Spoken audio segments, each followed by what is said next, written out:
Magandang gabi po sa bawat isa. Welcome po sa ating Friday Bible Study. So, ayun po, pagpapatuloy lang po natin yung bagong series po natin na ating pag-aaralan tuwing Friday po and Wednesday tungkol po sa mga Bible characters. So, yun, bago po ako mag-start, kumusta po ang bawat isa? Kamusta po yung naging linggo natin? Salamat sa Panginoon sa patuloy na pag-iingat niya sa atin at patuloy na paggamit sa atin para sa kanyang kapurihan. So, ayun nga po, yung introduction nga po is yung topic po ngayon is about sa mga Bible characters. So, nag-start na po si Pastora nung last Sunday about kay Caleb. Tapos, nung Wednesday po, about kay Prophet Nathan. And yung topic ko po for tonight is about sa isang prophet din sa Old Testament na ginamit ng Panginoon. At yun, pag-aaralan natin yung naging ministry niya, kung paano siya ginamit ng Lord at ano yung mga life lessons na matututunan natin sa buhay niya. So, ayun po, ready na po ba kayo? Ready niyo na po yung mga Bible nyo? Sa cellphone po ba yan or sa physical Bible, yung mga notebook po natin at mga ballpen para po ngayon matake note po natin yung mga tinuturo ng Lord sa atin ngayong gabing ito. So, yun, bago po ako mag-start sa topic ko for sa ngayon, samahan niyo po ako sa isang maiksing panalangin. Amang banal na makapangyarihan sa lahat, Lord, salamat Panginoon sa gabi na to na pinagkaloob mo sa amin. Muli, Lord, kami ay pinagsama-sama mo upang mag-aral, Lord, ng iyong salita, Panginoon. Dalangin namin, Panginoon, na ikaw yung mag-guide sa amin, Panginoon, sa aming pag-aaral. Sa ganang amin, Lord, tunay na hindi namin to talaga maiintindihan. Ikaw, Lord, yung magbigay sa amin ng wisdom. Gabayan mo po ako, Lord, sa pag-lead ko ngayong gabi, Panginoon. Ikaw yung patuloy na naming tinataas at pinapasalamatan, Panginoon, sa gabing ito. Ikaw, Lord, yung mag-glorify, Panginoon. At nawa, Lord, pagkatapos ng Bible study na to, patuloy na lumakas ang aming pananampalataya at sa'yo at mas makilala pa namin yung mga character mo, Lord. Lord, salamat po. Ito po ang aming panalangin sa pangalan ni Jesus na aming Diyos. Amen. So, ayun, ready na po ba? So, ang topic ko po for tonight is about Prophet Elijah. So, sa Tagalog po, si Propeta Elias. So, yun, medyo familiar na po sa atin si Elijah. So, ito po yung topic ko po. So, si Prophet Elijah or Elias, Propeta Elias, matatagpuan po yung topic natin sa 1 Kings or Unang Hari 17 verse 1 to 16.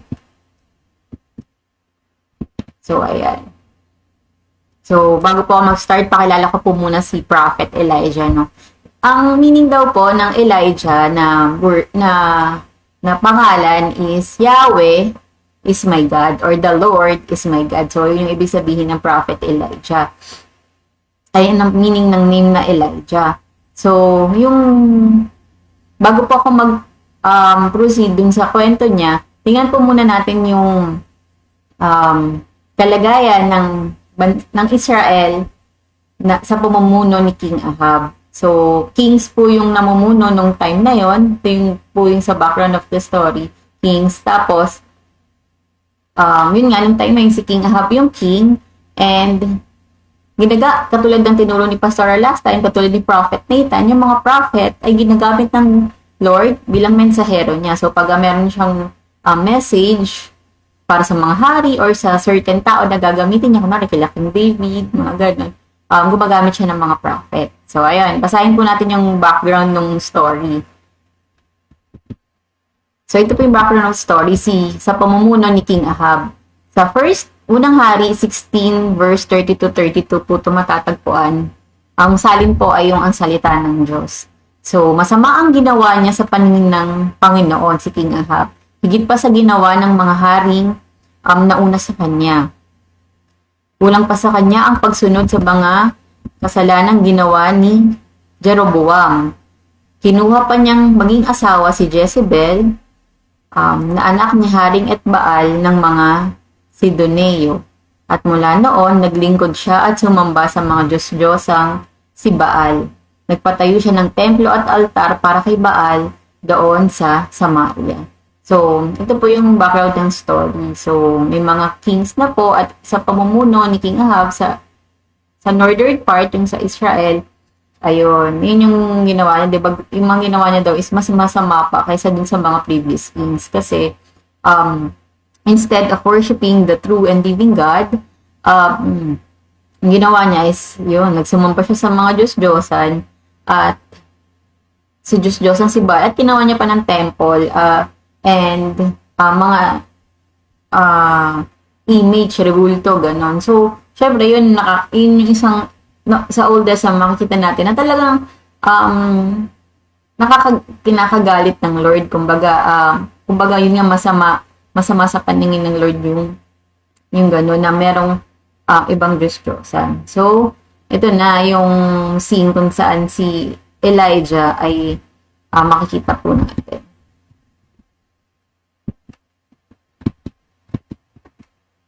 So, yan, sa unang hari, 17 verse 1, sabi, may isang propeta na ang pangalan ay Elias. Nakatira siya sa Tisbe na sakop ng Gilead. Sinabi niya kay Ahab, tinitiyak ko sa iyo sa harap ng buhay na Panginoon, ang Diyos na Israel na aking pinaglilingkuran, na wala ni hamog o ulan sa darating sa loob ng ilang taon, hanggat hindi ko sinasabi na umulan o humamog. So, ayan nga po. So, si Prophet Elijah o si Elias, yung ginamit ng Panginoon, at kinausap bilang isang mensahero, at kinausap niya si Ahab. Sabi niya, miski hamog or hindi uulan, or miski hamog, hindi magkakaroon sa loob sa mga susunod na taon. So, ayun nga, natutunan din natin last time na yung mga prophets, meron silang courage na syempre, king yun, no? Hari. Pero, hindi sila natakot. Talagang sasabihin nila yung, kung ano, yung, nais parating ng Panginoon. At ayun nga, sabi niya pa na, hindi ko sinasabing umulan o humamog. So, hindi daw po babalik yung ulan, ni humamog man lang, hindi niya sinasabi. So, ganun po yung kabold yung statement na binigay ni Prophet Elijah kay Ahab. King Ahab. So, ano pong sunod na nangyari? So, yan. Ang sabi dito, Elijah prays for drought and tells the Lord just judgment. Dahil sa kasamaan na ginawa ng hari na to, ni King Ahab na to, ito na yung judgment ng Lord na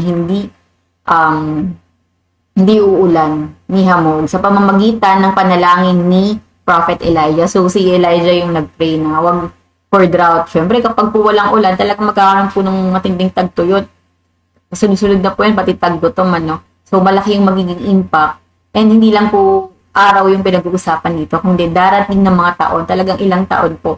Kung di po ako nagkakamali, halos 3.5 years bago ibabalik yung uulan uli. So, ayun po. Yung sunod dyan, pagkatapos, sinabi ng Panginoon kay Elias, umalis ka dito, tuntunin mo ang daan pasilangan at magtago ka sa daluyan ng tubig Kerit, sa bandang silangan ng Jordan. Sa ilog ka uminom at uutusan ko ang mga uwak na magdala sa iyo ng pagkain doon. Sinunod ni Elias ang utos ng Panginoon sa kanya. Pumunta siya sa daluyan ng tubig sa Kerit, sa bandang silangan ng Jordan at doon nanirahan. So, syempre, pagkatapos sabihin to ni Elias kay King Ahab, syempre magagalit. Ang unang magiging reaction ni King Ahab is magalit kay Elias kasi ano ba itong dinulot mo sa sinasakupan ko, di ba? Sa Samaria. So, syempre, to protect yung Prophet Elijah, ang sabi, pagkatapos niyang sabihin yung kay King Ahab, meron na agad instruction yung Lord kay Elijah. Sabi niya, pumunta ka sa Kerit Brook o yung daluyan ng tubig, doon ka muna magstay at doon ka sa brook ka iinom, and yung uwak or yung raven yung magbibigay sa iyo ng pagkain. So yun, nakita natin na syempre kapag nagpray si Elijah ng drought, damay din siya na mawawalan, yun nga, na since walang ulan, saan manggagaling yung kakainin at inumin niya? So yun yung direction ng Lord, umalis siya doon at pumunta sa daluyan ng tubig or Kerit Brook, at yung raven yung mag-feed sa kanya. Anong ginawa ni Elijah? Sumunod siya sa Panginoon.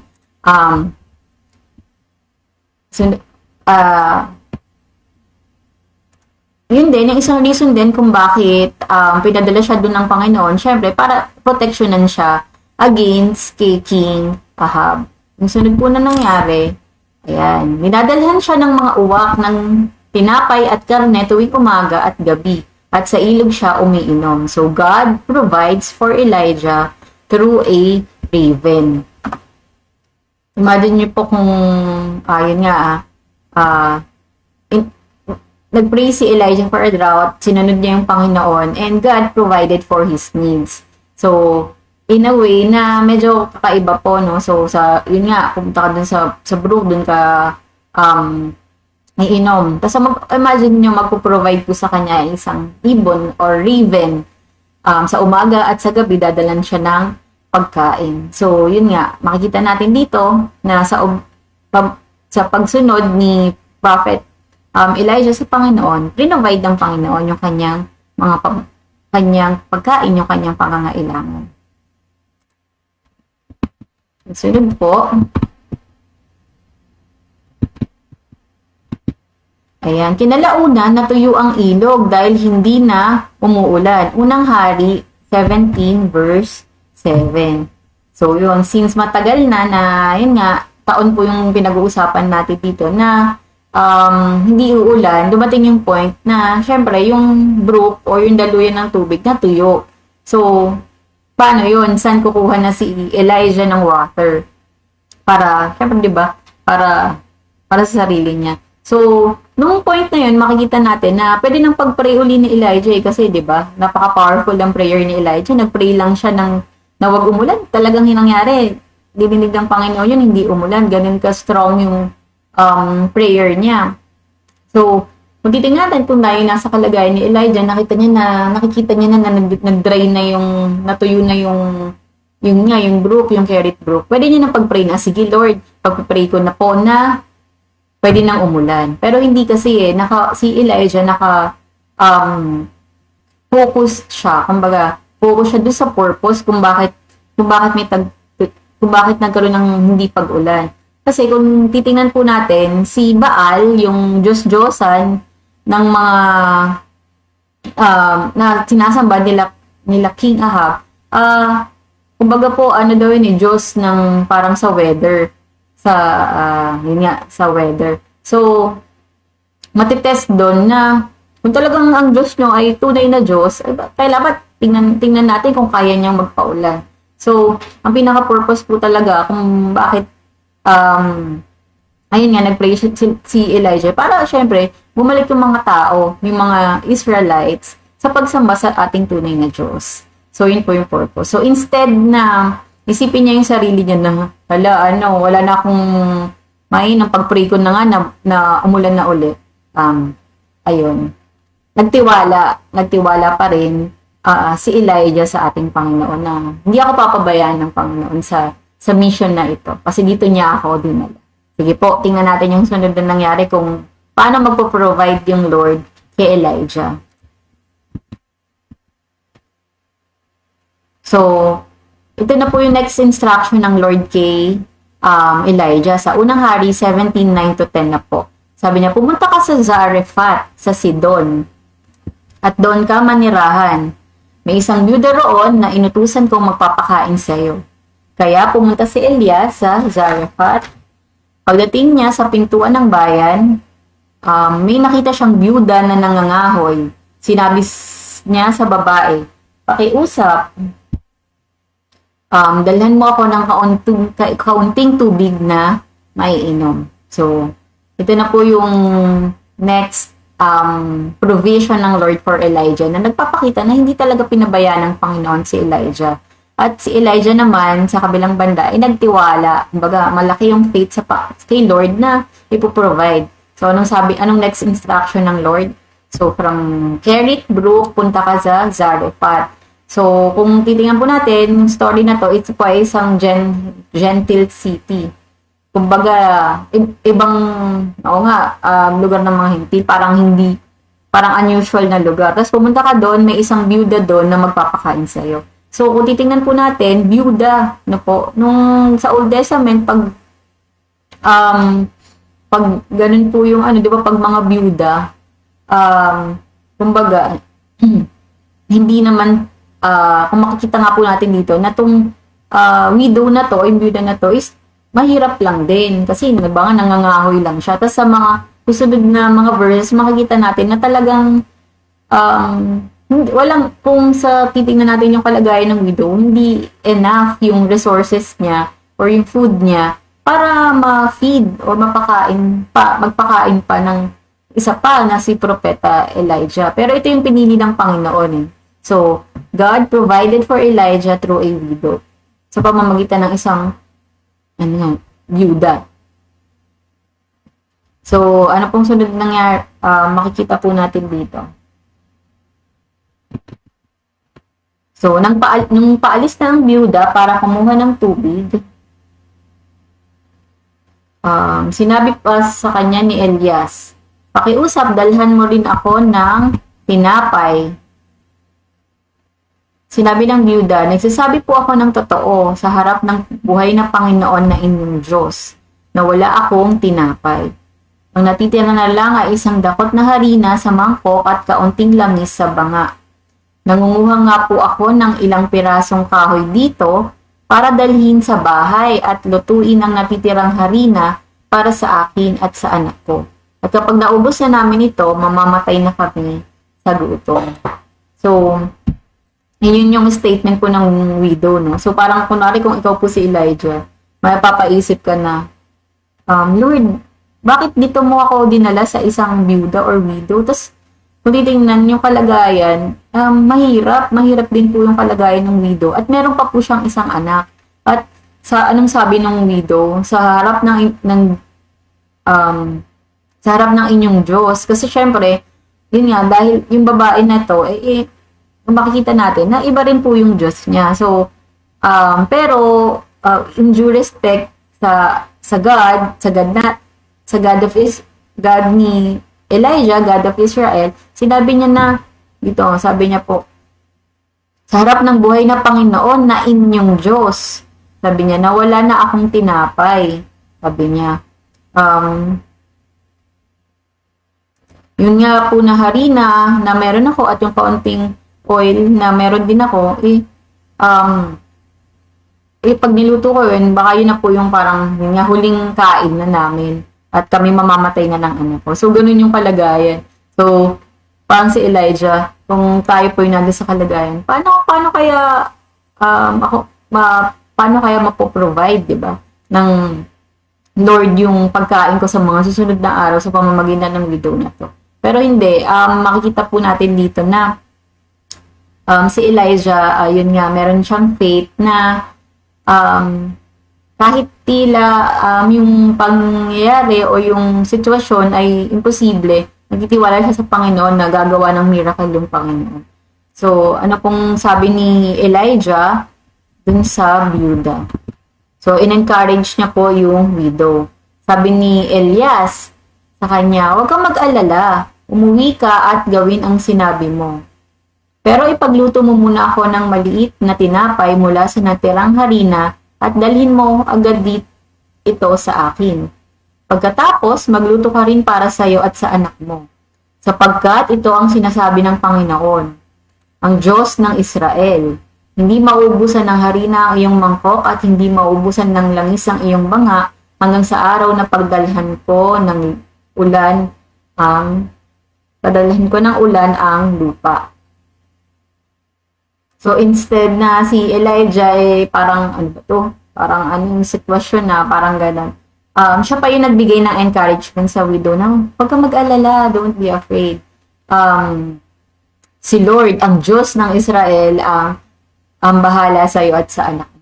Yun nga, knowing po na hindi naman nga din Diyos ng babae ang Diyos ng Israel, pero yun nga, boldly na ina-express o sinabi ni Elijah na huwag kang mag-alala, ang Diyos ng Israel ang bahala sa iyo. Iba, yung mangkok mo hindi mauubusan ng harina, yung banga mo hindi mauubos ng oil, hanggang magkaroon uli ng ulan, hanggang umulan muli. So, ayun yung encouragement ni Elijah dun sa widow. At yun nga, bilang isang propeta o mensahero ng Panginoon, di ba sinabi din dun ni Elijah na, at ito ang sinasabi ng Panginoon. So, yun yung message na binigay sa kanya ng Lord, at yun yung sinabi niya sa Yuda or sa widow. So, ano pong nangyari? So, yun. Bagamat iba yung widow, makikita natin na lumakad yung babae at ginawa niya ang sinabi ni Elias. So, nag-obey yung widow. Kaya may pagkain araw-araw para kay Elias at para sa Yuda at sa kanyang anak. Kapagkat hindi nauubos ang harina sa mangkok at hindi rin nauubos ang langis sa banga, ayon sa sinabi ng Panginoon sa pamamagitan ni Elias. Yung makikita rin po natin dito, no, yung obedience din ng widow. Pwede naman na parang hindi siya maniwala or mangamba siya na ito na nga yung last na meal namin bago kami mamatay tapos bibigay ko pa sa'yo. Pero hindi. Kahit na hindi siya naniniwala. Iba pa yung Diyos niya, hindi yun pa yung Diyos ng Israel. Nag-obey siya sa message ng Panginoon sa kanya through Prophet Elijah at ginawa niya yung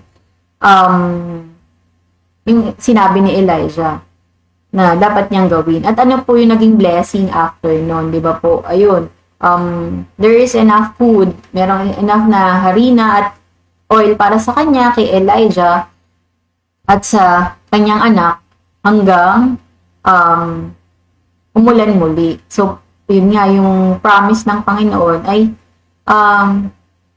natupad sa buhay ng widow sa pamamagitan din po ni Prophet Elijah.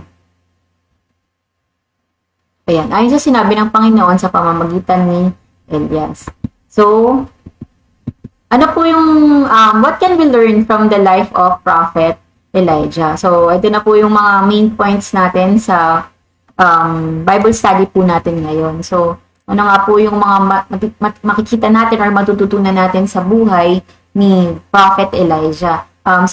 Number 1 po, letter A, Prophet Elijah prayed earnestly. So, sa New Testament, nabanggit din po si Prophet Elijah sa James or Santiago 5 verse 16 to 18. Ang sabi po doon, kaya nga ipagtapat ninyo sa isa't isa ang mga kasalanan ninyo at ipanalangin ng isa't isa para gumaling kayo. Malaki ang nagagawa ng panalangin ng taong matuwid katulad ni Propeta Elias. Tao rin siyang tulad natin. Mataimtim siyang nanalangin na huwag umulan at hindi nga umulan ng 3.5 taon or 3.5 years. At nang nanalangin siya para umulan, bumuhos ang ulan at namunga ang mga pananim. So, ano pong number 1 na matututunan natin?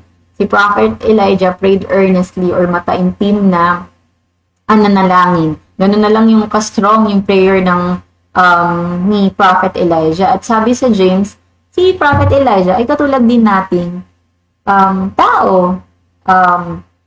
Baka tulad din natin siya. So, matututunan natin na kung talagang tayo mananalangin sa ating Panginoon ng may pananampalataya, ay walang imposible sa ating Diyos. Katulad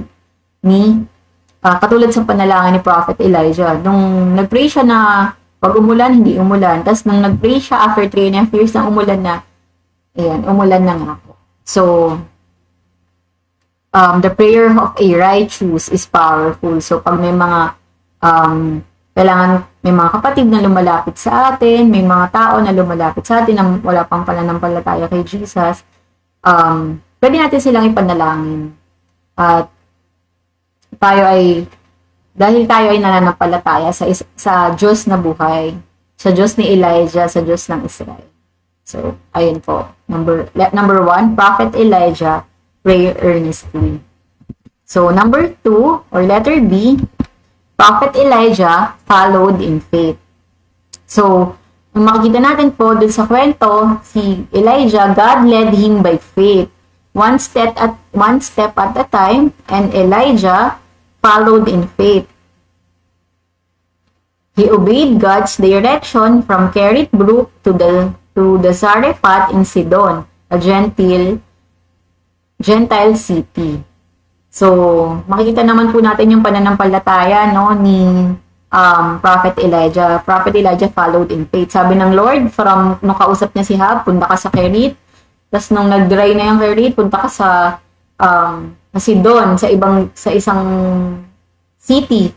At meron doon isang widow. Kumbaga po, kahit na uncertain, si Prophet Elijah, he followed in faith. Na, hindi niya na-connection yung Lord na, bakit Raven or ako yung mag-provide sa akin, or bakit widow, ganun. But he trusted God, he trusted din sa mga miraculous ways ng Panginoon, na God will provide for his needs. Ano pa pong matututunan natin? Sa letter C, Prophet Elijah trusted God's miraculous provision. So, he didn't complain even if he was fed by a raven and helped by a widow.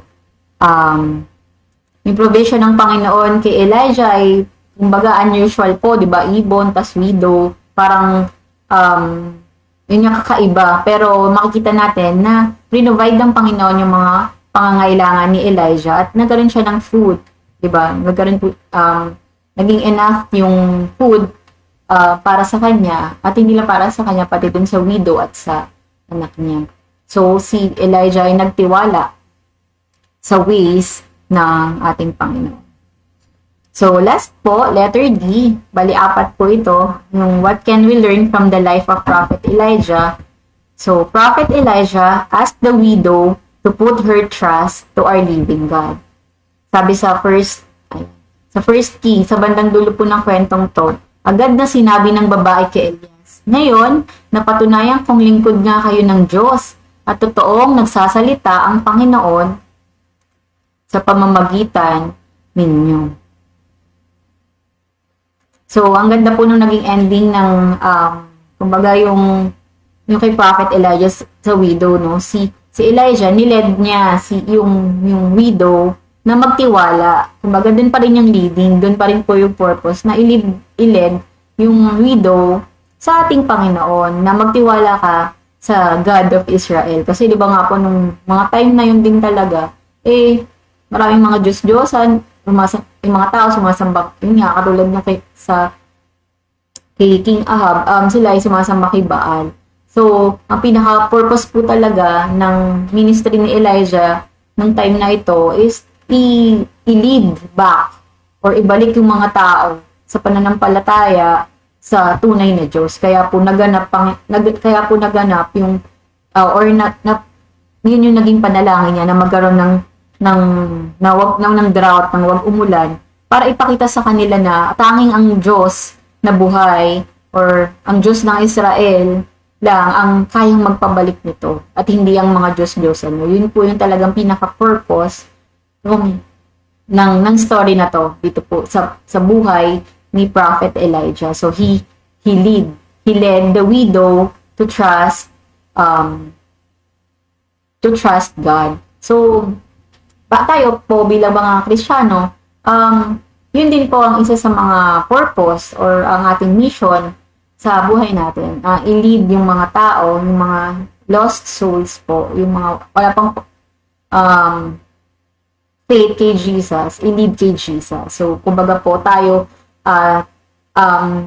yung mga, ngayon ng mga mensahero po, yung buhay po natin, yung message, di ba po, mensahero ng Panginoon, para pakita yung ginawa ni Jesus for us. Just like sa buhay ni Prophet Elijah. So, dun sa situation niya with the widow, nilid niya yung widow to trust the God of Israel. nawa po, ganun din po yung maging application sa atin na sa tuwing meron po tayong mga makakasalimuha sa trabaho, sa school, kung estudyante ka sa school, is makita sa buhay natin na or matulungan natin sila na mag-lead kay Jesus. So, ayun po. So, magko-conclude na po ako. So, ayun po yung 4 na points ko on na kung ano matututunan natin sa life of Prophet Elijah. So, kung meron pa po kayo na mga meron ni-reveal sa inyo yung Holy Spirit kung ano po yung matututunan nyo, yan, pwede nyo naman pong type dyan sa comment section po, no, para po makita po namin, makita po ng bawat isa kung ano po yung mga natutunan natin sa buhay ni Prophet Elijah. Yan, pwede nyo pong i-type dyan kung ano pa yung mga natutunan niya sa life niya. So, yun, review po ano yung mga natutunan natin sa life ni Prophet Elijah. He prayed. Huwag po tayong kumbaga panghihinaan, no? Mag-pray lang po tayo. He prayed earnestly. Talaga mataimtim siya pong nanalangin. Tapos, he trust God. He followed in faith. Yun nga. Siya ay nag-obey. Nag-obey po na may pananampalataya sa Panginoon. Number, yung huli po, siya po ay niled niya po. He led the widow to trust God even more. So, ayan po. For our conclusion po, ayan, when God called us to do something, He will give us strength and provide all our needs. Just like in the life of Prophet Elijah. Pray, obey, and have faith. So, pray, obey, and have faith. So, kung tayo po, bawat isa po sa atin ay may mission, kumbaga po, may purpose na pinapagawa yung Lord. And when God called us to do something para sa Kanya, He will provide all of our needs. And give us strength, katulad ni sa buhay ni Prophet Elijah, na binigyan siya talaga ng kalakasan. No? Grabe ka-powerful yung prayer niya. At anong ginawa niya? Nag-pray siya, he pray, he obey, and have faith.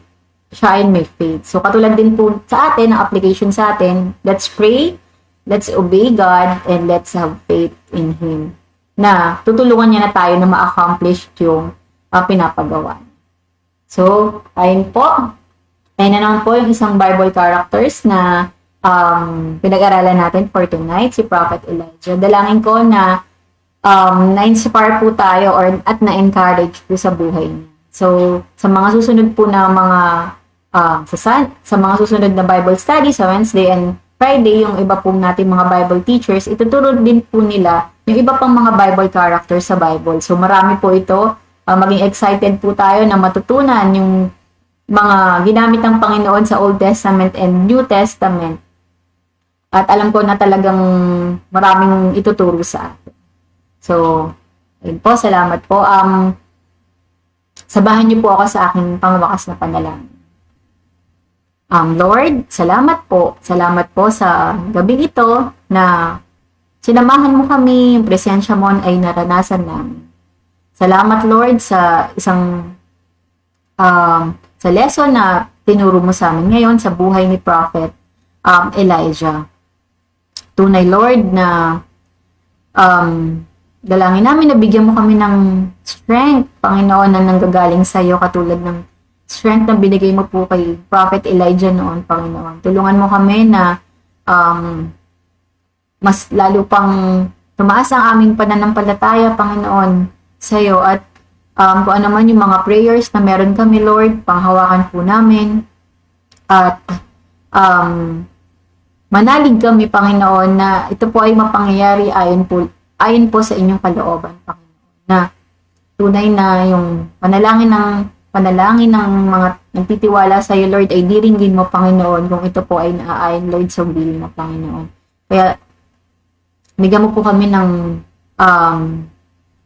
mas palakasin mo pa po, Panginoon, ang aming pananampalataya. Dalangin din namin, Lord, na kung ano man, Lord, yung mga yung purpose na pinapagawa mo sa amin, alam ko, Lord, na sasamahan mo kami, Panginoon, at ikaw din, Lord, yung magpo-provide, Lord, ng aming mga pangangailangan. Pinapanalangin ko yung mga kapatid, Lord, ngayon na nagpipray for provision, Panginoon, financially man, or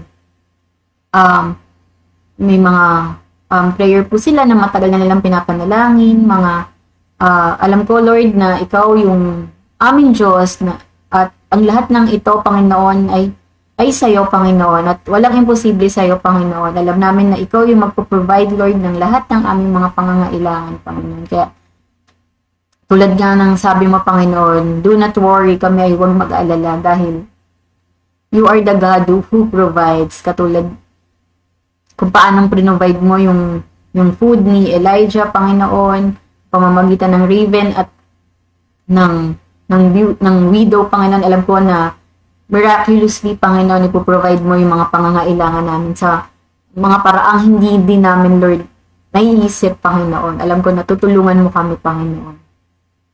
Lord, dalangin namin na kami patuloy na sumunod sa iyo at i-offer namin yung bawat araw namin sa iyo, Panginoon. Salamat, Panginoon, sa gabing ito. Ingatan mo po ang bawat isa sa amin, Panginoon, at bigyan niyo po, Panginoon, ng masarap na kapahingahan ngayong Friday night, Panginoon. Salamat po, Panginoon. Ito po ang aming panalangin sa pangalan ni Jesus na aming Diyos. Amen. So, maraming salamat po sa inyong pakikinig. Dalangin ko na na-bless po ang bawat isa.